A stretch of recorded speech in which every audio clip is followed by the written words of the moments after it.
OK, on est rendu à Yann Sénéchal sur le Prime et également sur Radio Pirate Live en ce lundi. Yann, bon week-end, mon ami Yann? Yes, yes. Bon week-end. Ben, partez d'employé pour votre conseil.net. Donc, c'était Yes, quand j'ai même vu ça. agréable. Hey, question de même. Donc ça, c'est un match des remparts? Ouais, ouais, ouais. Comment ça coûte, inviter? Y a-tu la loge, la bouffe Ouais. tu sais, à part? Comment ça marche à peu près? Je sens que tu me dises Non, non, à la pièce près, ça coûte combien à peu près? nous autres, on était 19, beaucoup d'enfants. Ça, j'ai aimé ça pour un match de l'après-midi à 16h avec les remparts. La moitié de la gang, c'était les kids des employés, des conseillers qui font affaire chez nous. Euh, c'est revenu à 1700$ plus une coupe de petites affaires. C'est revenu à 2000 environ pour 19 personnes. Incluant la bouffe. Oh, incluant la bouffe, puis beaucoup trop d'alcool, parce que justement, on avait pris un forfait qui incluait de l'alcool pour tous les membres. Mais évidemment, tu vas là avec 20 adultes, il ne reste pas d'alcool à la fin. Non, c'est ça. Donc là, vu qu'il y avait une dizaine d'enfants, ben pas d'alcool pour les enfants. Ouais, exact. Fait que tu sais, il restait de l'alcool de notre côté. Mais non, sérieusement, c'est un beau petit setup. J'ai trouvé ça agréable pour un party de Noël dans la région de Québec.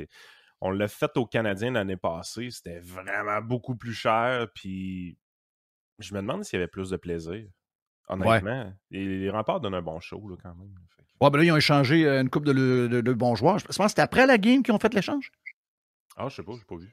Ouais, je pense qu'ils ont échangé. Ben là, veut pas. Simon doit rebâtir un club. Donc, il a pris ses. Parce que les échanges, c'est juste dans le temps Ouais. de Noël. Hey, nos sujets ben écoute, depuis qu'on s'est jasé, c'est incroyable pareil. Hein? Je comprends que maintenant, il y a une vision mondiale un peu avec le web. On a des nouvelles. Tu sais, je veux dire, le local est rendu plus grand qu'avant. Là. Donc, on s'occupe beaucoup plus de. Mettons, tu es à Montréal, tu es plus au courant des nouvelles de Québec qu'il y a 10 ans. Puis la même chose pour même quelqu'un de Saguenay. Donc, on dirait que le territoire local s'est élargi. Puis même les nouvelles, je dirais, internationales, qui sont peut-être pas. On n'ose pas de ça pendant des heures de temps, mais il y a des affaires qu'on ne savait pas avant, que maintenant on sait aujourd'hui. Donc, ça fait plus de nouvelles. Mais avouons que pour le Québec, le nombre de discussions qu'on a, on jase vendredi ou jeudi, puis on a quasiment pour une demi-heure, trois quarts d'heure à jaser. 3 jours plus tard, on a encore pour une demi-heure, trois quarts d'heure. Ça n'arrête pas, c'est un feu roulant. Beaucoup de nouvelles pour une petite place, beaucoup de nouvelles un peu bizarres. Je sais que dans tes choses que tu me dis, Angus Reid a sorti un sondage, puis ils ont testé les premiers ministres de toutes les provinces. Et là, Legault, c'est le moins bon de la gang. C'est lui qui est le moins aimé de ses électeurs ou de ses citoyens parmi toutes les provinces canadiennes. Criff, en 1 an, qu'est-ce qui s'est passé? Ah, c'est freakant. Puis quand tu regardes vraiment les chiffres d'Angus Reid sur une longue période de temps, les Québécois sont bipolaires. Là. C'est hallucinant. On est de ceux qui ont aimé le plus leur premier ministre pendant la COVID. Les chiffres de mars 2020 puis de juin 2020 frôlent des chiffres communistes à 80%. Là. Pour les Québécois, pas dans son parti, là, mais pour les Québécois au grand complet, on était satisfait du gouvernement Legault pendant la pandémie. Il y avait un seul premier ministre qui avait un meilleur score que lui, puis c'est tout. Même François nous expliquait que les autres premiers ministres des autres provinces l'appelaient pour lui demander conseil. Oui, c'est vrai. C'est Les quand gens même. nous envient. Oui, exact. Oui. L'année passée, septembre 2022, élection octobre 2022, à ce moment-là, François Legault est à 57% d'approbation, premier ministre au Canada. Donc, il est en avant de tout le monde. Présentement, François Legault est rendu à 31% et il est le dernier de classe. Wow. 12 mois. Et sa chute aux enfers ne commence qu'en septembre 2023, pas avant. Là. Mais je te l'ai dit en dehors des ondes, on va te le répéter pareil. Euh, moi, je le trouve vraiment mauvais. Là. Il est mauvais dans tout ce qu'il fait. Là. Son call, ses étudiants, là, faut-tu être pas là, là? Après avoir fait vivre ce qu'il a fait vivre aux étudiants, là, et puis inutilement pendant la COVID, là, il est là, puis hey, ça, c'est pas correct, là, les profs, la grève, vous faites du mal à nos enfants. Voyons, comment tu peux sortir une connerie de même après ce que tu as fait? Il l'a fait pareil. Mais moi, je trouve que ça en dit beaucoup sur nous parce que c'est pas d'hier qu'il est le même. Il a été le même tout le long pendant la COVID. Qu'est-ce que ça dit sur nous autres, ça? Ça dit qu'on ne suit pas la politique pantoute. Parce que François Legault, je le trouve pas plus arrogant en 2023 qu'en 2022 ou 2021 ou 2020. D'accord. Je le trouve pas plus arrogant qu'avant. Je trouve qu'il est aussi arrogant qu'il était. Puis il est aussi pas sur le poste qu'il était. Ce qui a changé, par contre, c'est que Québécois l'a largué. C'est la seule chose qui a changé dans l'histoire. Oui, c'est vrai. C'est la seule chose qui change. C'est Québécois a décidé de le larguer au milieu de la campagne électorale. Je répète ma question. Comment ça se fait que les Québécois, leur mood va pour qui ils votent, pour qui ils aiment, qui ils détestent? Pourquoi c'est Québécois qui décide pour eux? Parce que Québécois, c'est vrai. Québécois, c'est l'émotion. Québécois s'adresse à un public qui ne rajeunit pas. Et ce vote-là, c'est un vote de troupeau. Malheureusement, je veux dire, on a peinturé le Québec jaune-orange il y a quelques années. Ça fait pas longtemps, là. Et présentement, le NPD est à 9% des intentions de vote au pays. Pas au pays, mais au Québec. Ouais. C'est une catastrophe. Tu sais, je veux dire, on suit le mood. Puis on doit avoir On va l'approbation les d'un bébites chroniqueur. émotives. Hein. Nous autres, ce n'est que l'émotion qui nous mène. Carrément. Puis tu sais, on nous présente Danielle Smith comme étant une première ministre qui est l'extrême droite, incroyable. Puis pourtant, les Albertains sont satisfaits d'elle à 47%. Là. Tu peux pas gouverner à l'extrême droite puis satisfaire 47% de la population si ça ne marche pas. Ça n'existe pas. Ça. Fait que tu sais, à un moment donné, tu es là, tu te dis, il se passe vraiment des affaires spéciales, mais on sent en fait que le Québec est en transformation, que le Québec est en transition. Je pense que le vote de la gang du baby boom va être très lié aux médias traditionnels tant aussi longtemps qu'ils vont être un poids démographique important. Fait que ça, c'est la manière polie de dire que dans 15 on est en 20 ans, c'est fini. On est en 2024 pour on parle encore de ça. Ouais. Moi, je parlais de ça au début des années 2000 à Radio X, puis j'étais sûr que ça achevait. Non, ça n'achève pas. Ça va être vraiment la nature qui va faire son œuvre. On pensait qu'il pourrait changer. Oui, mais les médicaments aident beaucoup trop. Là. La nature s'est faite contourner pas à peu près là, parce qu'ils t'offrent longtemps. Mais c'est quoi? Les plus jeunes ont quoi? Ils ont 63, 64 ans, 65 ans peut-être, à peu près. C'est ça. Fait que c'est un temps passé. Puis de l'autre côté de l'équation, tu vois vraiment que la politique change beaucoup au niveau des jeunes. Il y a une transformation. Puis ce qui a été fait, rappelle-toi, on disait que Justin Trudeau avait révolutionné un peu du monde comme Chantal Hébert, qui nous disait ça. A révolutionné un peu la politique avec sa proximité. Tu sais, monsieur prenait des selfies dans le métro avec des étudiantes de 23 ans, puis on trouvait ça bien révolutionnaire. Je pense que la vraie révolution au niveau politique est en train de se faire avec Poilievre et pas avec ce qu'il fait tous les jours, mais avec ce qu'il vient de faire avec son documentaire. Puis je t'explique un peu ma vision des choses par rapport à ça. Là, présentement, il y a un documentaire qui circule sur les réseaux sociaux. Oui. C'est un 15 à 16 minutes de contenu très bien fait, très qui explique l'augmentation du prix des maisons, c'est ça? Du logement. Exactement. On va chercher présentement au Canada anglais 3,1 millions de vues. On est en haut de 150 000 au niveau francophone, ce qui est très bon pour le Québec. Mais le politicien, premièrement, parle sans filtre médiatique. Donc, ce n'est pas un reportage de CBC ou Radio-Canada qui parle puis qui met des quotes de Poilievre. C'est Poilievre qui fait une narration du documentaire. Le tempo du documentaire est très élevé. Si vous écoutez un documentaire à la style découverte, c'est un documentaire de 45 minutes. Ouais. Carrément.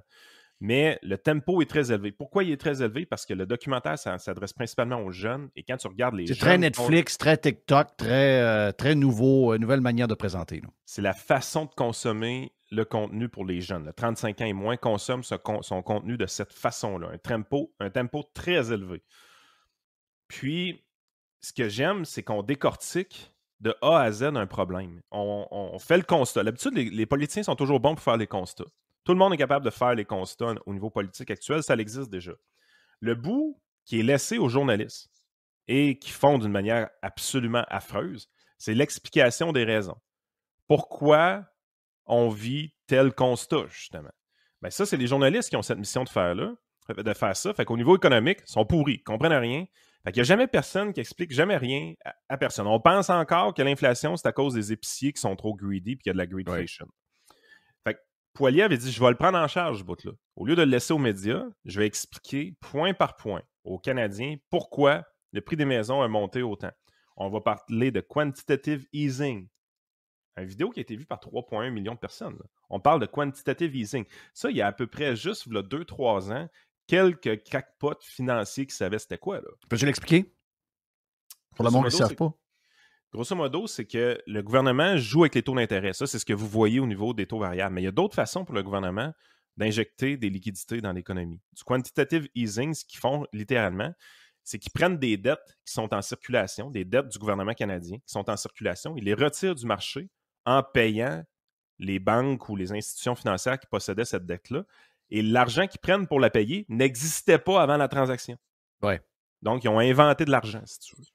Fait que du quantitative easing, c'est carrément ça. Fait que quand tu as un gouvernement dépensier comme Justin Trudeau qui imprime, qui émet de la nouvelle dette à tout bout de champ, puis que le marché obligataire fait « Hey, là, je suis saturé, je ne peux pas l'absorber, puis que là, que les taux d'intérêt commencent à monter, la Banque du Canada dit « Non, je ne veux pas que les taux d'intérêt montent. » Fait qu'il retire les obligations du marché avec de l'argent qui n'existait pas. Quantitative easing. Ça s'est passé à un rythme complètement effréné pendant la pandémie. Donc, c'est ça qui a permis au gouvernement fédéral de faire un aussi gros déficit.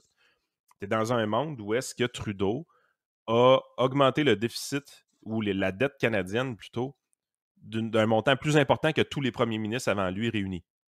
Ça donne une idée comment c'est catastrophique. Là. Mais ce qui a permis ça, c'est que la Banque du Canada retirait les obligations du marché carrément. Donc, ça, c'est tout expliqué dans la vidéo de Poilievre. Là, tu es là, tu dis, tu as un aspirant premier ministre qui, sans filtre médiatique, prend le temps d'expliquer aux Canadiens pourquoi le prix de leur maison a augmenté, avec des faits qui sont, à toute fin pratique, justes. C'est pas de la politique, c'est pas de la publicité. Tu sais, Harper s'était fait élire beaucoup avec de la publicité négative. Tu sais, ouais. C'était des stratégies de wedge politique, c'est ça qu'on nous expliquait. Trudeau, avec Sunny Ways, s'est fait élire avec des selfies. Mais là, Poilievre est en train de se faire élire en se débarrassant complètement des médias. Il dit, j'ai plus besoin de vous autres pour parler à la population canadienne et je vais arrêter de prendre la population canadienne pour des caves. Donc, au lieu de maîtriser l'art de la clip, un peu comme Mario Dumont faisait à l'époque, il dit, je vais prendre le temps de décortiquer un problème et d'expliquer une vision à long terme d'un problème et ne pas juste expliquer pourquoi ce problème-là arrive, mais également offrir des solutions. Moi, je trouve ça fantastique pour la raison suivante. C'est on ramène la politique à ce que c'était dans les années 70-80. Dans les années 70-80, c'était quoi la politique? C'était pas d'écouter son bulletin de nouvelles le soir. La politique, c'est de se déplacer dans des assemblées populaires avec des Pierre Bourgault, des René Lévesque, des Robert Bourassa qui donnaient des speeches de 45 minutes, 1 heure, puis que les gens écoutaient de fond en comble ce discours politique-là, où est-ce que c'était un débat, il y avait une argumentation qui était créée à ce moment-là. Ça a disparu à toute fin pratique. Il y a juste les militants politiques qui avaient le droit à ça dans les congrès de leur parti. Quand ils revenaient le soir, ils regardaient les nouvelles, c'était rapporté tout croche ce qui s'était passé dans la journée. Ben, on est en train de revenir à ça, de dire, on va prendre le temps d'aller au fond des choses. On va prendre le temps d'expliquer à la population canadienne un problème au complet, puis on va arrêter de faire des choses ultra simplistes. On va mettre des efforts dans de la recherche, dans de l'illustration, puis dans un format vidéo qui est vraiment professionnel. Moi, quand j'ai vu cette vidéo-là, j'ai fait « Holy shit, il y a quelque chose qui vient de changer dans la politique canadienne. » Puis ça vient de changer à long terme. Est-ce que le Québec va suivre? Parce qu'on n'a pas... on a un parti conservateur, mais on n'a pas de programme conservateur. Oui, puis on n'a pas leur machine non plus, là. Soyons honnêtes, là, le Parti conservateur fédéral est beaucoup plus gros et beaucoup plus riche. Mais je sais qu'il y a des ressources à l'intérieur du Parti conservateur du Québec qui seraient capables de faire des vidéos de cette qualité-là. Oui, Jim est capable de faire ça. Ben, exact. Fait que là, j'espère que la gang du PCQ prend des notes, là. Parce que cette façon de faire là de la politique, moi, elle me fait plaisir beaucoup. Elle me fait plaisir dans le sens que... Oui, mais ça va prendre... oui, mais là, tu commences par... T'es rendu à la fin. Ça va prendre un parti conservateur. Non, oui. Tu comprends ce que je veux dire? Regarde, j'adore Éric, j'adore le Parti conservateur, j'adore tout le monde. Là. Moi, je les aime. Là. Mais on n'a pas encore de parti conservateur pour vrai parce qu'on pense que le Québec n'est pas là. Donc, on a un parti conservateur de nom, mais on n'a pas un parti conservateur d'idées et de programmes et de vision économique. On n'a pas ça encore.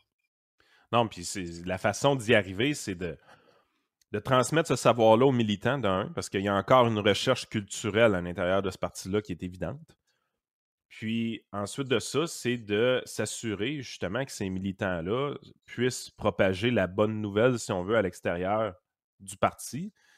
Puis la façon de faire, c'est de leur donner de l'information de qualité. Mais quand on parle de professionnalisation du parti, là, c'est d'aller dans cette direction-là. Donner des arguments à vos militants pour être capable de débattre. Donner une vision à vos militants pour être capable de rêver un peu à un futur conservateur. Puis Pierre Poilievre y arrive présentement. Et l'enjeu des maisons peut tout simplement être copié au niveau fédéral. Parce que le provincial a son mot à dire là-dedans. Dans le sens que présentement, les municipalités gérées par des maires communistes nuisent profondément à ça. Quand Pierre Poilievre vous parle des gatekeepers, c'est de ça qu'il parle. Il parle d'une surréglementation au niveau du zonage et au niveau des règlements municipaux. Ensuite de ça, l'autre type de gatekeeper qu'il y a, c'est l'industrie de la construction. Il y a des gatekeepers qui font en sorte que tout coûte plus cher au Québec, et ça, c'est le gouvernement provincial qui peut agir là-dessus.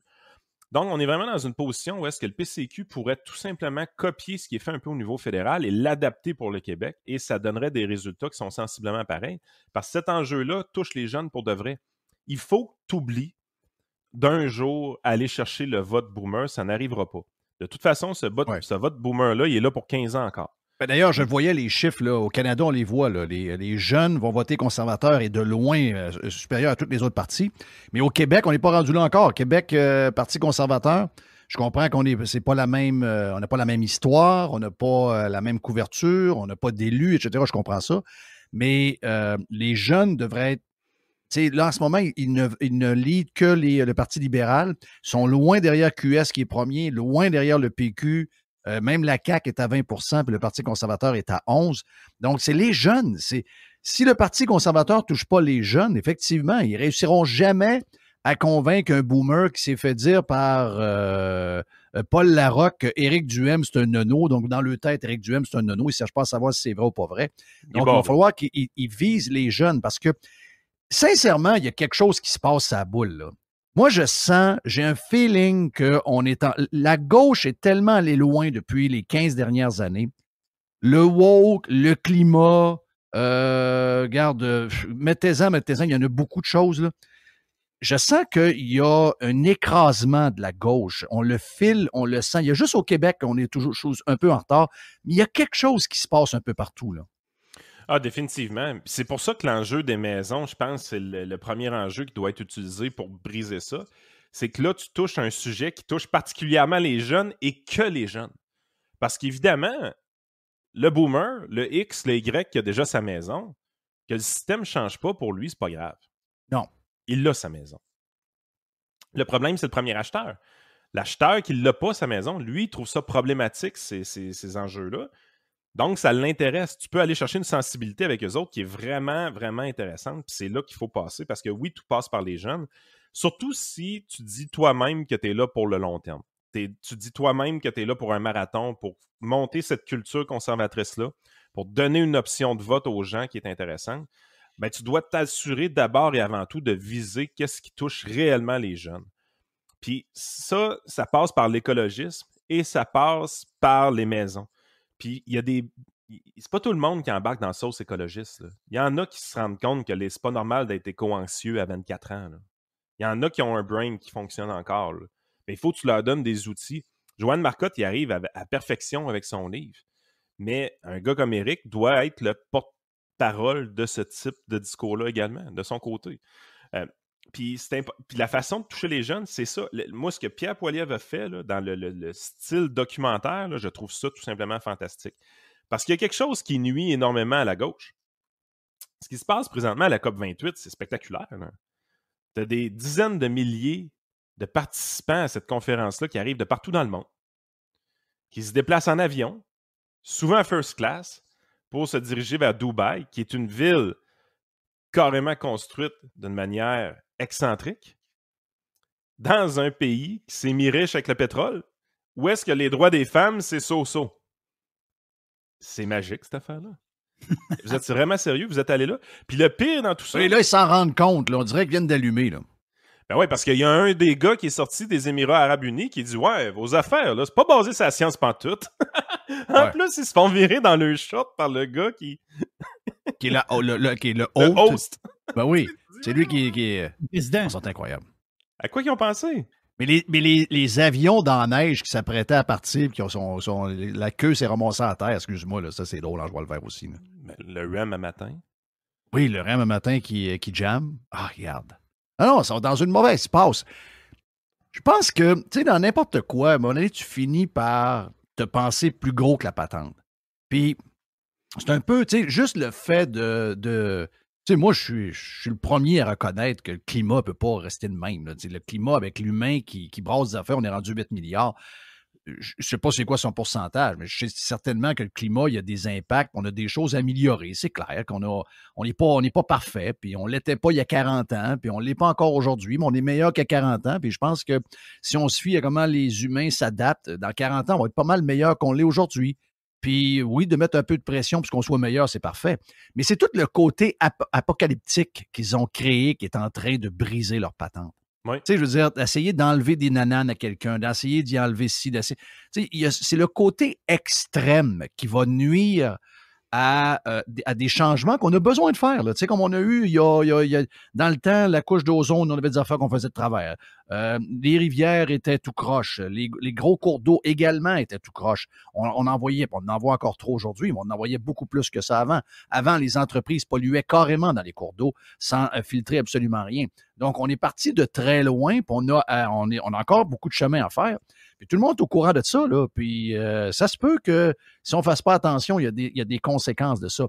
Mais d'annoncer la fin, puis d'annoncer des histoires de bonhomme 7 heures, ça n'a jamais marché, Yann. Non, ça marche pas. Puis le pire dans tout ça, c'est que tu sens qu'eux autres non plus n'y croient pas. Parce que, écoute, il y avait une fille d'Équiterre hier qui a pris une photo d'elle, toute cute, disant que fallait arrêter la capture du carbone, c'était une fausse nouvelle, puis que là, elle était là pour se faire entendre à Dubaï. Et je veux dire, à base, t'as perdu toute ta crédibilité en étant à Dubaï. Ben oui. Qu'est-ce que tu fais là? Tu t'es rendu là comment? Les autres, ils pensent qu'ils négocient. Elle, ce qu'elle a dit, elle a répondu à quelqu'un, j'ai vu sur son tweet, elle a dit, il faut être là pour pouvoir négocier. Ah, mais toi, tu négocies rien. Ben non, tu négocies rien. Non, mais c'est des gens qui veulent être dans la photo et c'est des gens qui voyagent sur le bras. Mais pour eux autres, ils pensent qu'ils ont un impact, ils pensent qu'ils sont importants pour vrai. Dans leur tête, ils pensent réellement qu'ils sont importants. Mais en bout de ligne, t'es là, tu te dis, hey, c'est parce que t'es allé à Dubaï. Comment tu veux réellement convaincre quelqu'un en Amérique du Nord qui a de la difficulté à voyager parce qu'il n'a pas nécessairement les moyens de lâcher son VUS en direct de Dubaï? Comment tu peux penser réellement faire ça? Puis, by the way, là, les VUS, il va falloir en revenir. Là. L'innovation technologique nous aide beaucoup à faire en sorte que l'impact sur la planète n'est pas si pire que ça. Tu sais, comprenez une chose. Les changements climatiques, c'est un enjeu qui est réel, mais qui doit être combattu avec l'ingénierie et la technologie. C'est ça qui va faire en sorte que vous allez avoir un impact positif. J'ai fait 2700 km avec un VUS qui débordait. Je n'étais pas capable d'ouvrir les portes. Et j'ai pris 5 tanks de gaz. Puis c'est pas des grosses tanks, là. Donc, quand tu parles de l'ingénierie, puis comment l'humain... tu sais, on a des voitures de je sais pas combien de tonnes, mais ils consomment plus rien. Tu sais, sur la route, je regardais, ils consomment aux alentours de 9. Puis j'ai pas comme celui de Jerry. Celui de Jerry est hybride. Ils consomment aux alentours de 9 litres au 100, 8,9 litres au 100, alors que je débordais de stock. Là. Je devais peser 1000 livres de plus que finalement le poids du véhicule est. C'est extraordinaire quand on y pense. Ben oui, puis tu fais juste couper ça en deux. On trouve le moyen de couper ça en deux. Les véhicules à essence vont rester jusqu'à la fin des temps. Tu sais, à un moment donné, tu es là, tu te dis, faites confiance à l'humain un peu plus que ça.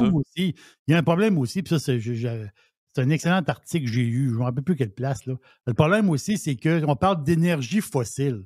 Mais en réalité, parce que tu sais, on parle de nous autres, là, le Canada, les États-Unis, puis là, nous autres, là, puis c'est bien compliqué. Mais en réalité, les énergies fossiles, là, c'est l'Arabie Saoudite, l'Iran, les Émirats arabes, la Russie, l'Inde. Je m'excuse, là. Ils ne sont pas nos chums, eux autres. C'est pas ce qu'on prend la battante. Là. Nous autres, ce qu'on pense, là, ils nous ont dans le cul. C'est pas ce qu'on prend, eux autres. Eux autres, ils s'en foutent de nos histoires. Mais oui. Eux autres, c'est tous des pays méchants. C'est-à-dire, les autres sont pas fins, l'Inde. Les Russes sont pas fins. Les gars en jaquette sont pas fins. Après ça, l'Iran sont pas fins. Mais sont pas fins. Eux autres, là, tes histoires là, de Green, là, ils tournent dans le derrière, eux autres, là. Ah oui, c'est encore lisse. Les autres, ils comprennent pas ça, tes histoires. Là. Ben, en fait, même, je pense qu'ils t'ont joué un tour. Quand Dubaï décide d'accueillir la COP, entre toi et moi, là, Ben oui, c'est un finger, ça. c'était planifié l'affaire qui allait se dire à la fin de ça. Finger, c'est ça, ça ressemble à un finger pour vrai. Là. Oui. Ils ont fini ça en fin de semaine, là, c'est fini, là? Déjà? Je pense que oui, je suis pas sûr. Pas sûr que c'est fini. Moi, je pense que, d'après moi, c'est 2 semaines de vacances. C'est à 2 semaines, quand même. Oui, il y a quelque chose là-dedans. Gore, même comme tu as dit, Jeff, même Al Gore, il aime ça, aller faire un tour dans ce coin. Hey, Al Gore s'en va là-bas, lui qui a prédit 5 fois la fin du monde, c'est jamais arrivé. Il s'en va là-bas pour faire la leçon à Dubaï, mais il est là. Tu sais, il veut dire, fais un communiqué, fais ça de chez vous, fais-le en vélo, fais-le à pied, reste à l'autre bout du monde, montre que tu es dans une place où que ta maison est des panneaux solaires, il y a un vire-vent en arrière, il y a quelque chose, puis il dit, regarde, vous n'auriez jamais dû aller là. Il est là, il profite des beautés de Dubaï, puis il s'en va de faire la leçon. Voyons, t'as arrangé que le gars des vues, ça fait. Pensez-vous que Magali Picard est contente de ne pas être à Dubaï présentement? Ah oui.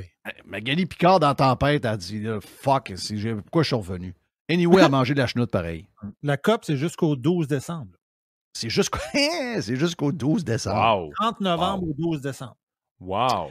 Hey, Yann Sénéchal, podcast Yann et Frank, mais également pour les gens qui ont besoin de ces services, votre conseiller.net. Mais sur Prime, j'aimerais ça te jaser 5-10 minutes d'un autre sujet. Donc, si vous voulez avoir plus de discussion avec notre ami Yann, on va être sur Prime un mois gratuit pour le temps des fêtes. Allez vous inscrire sur radiopirate.com.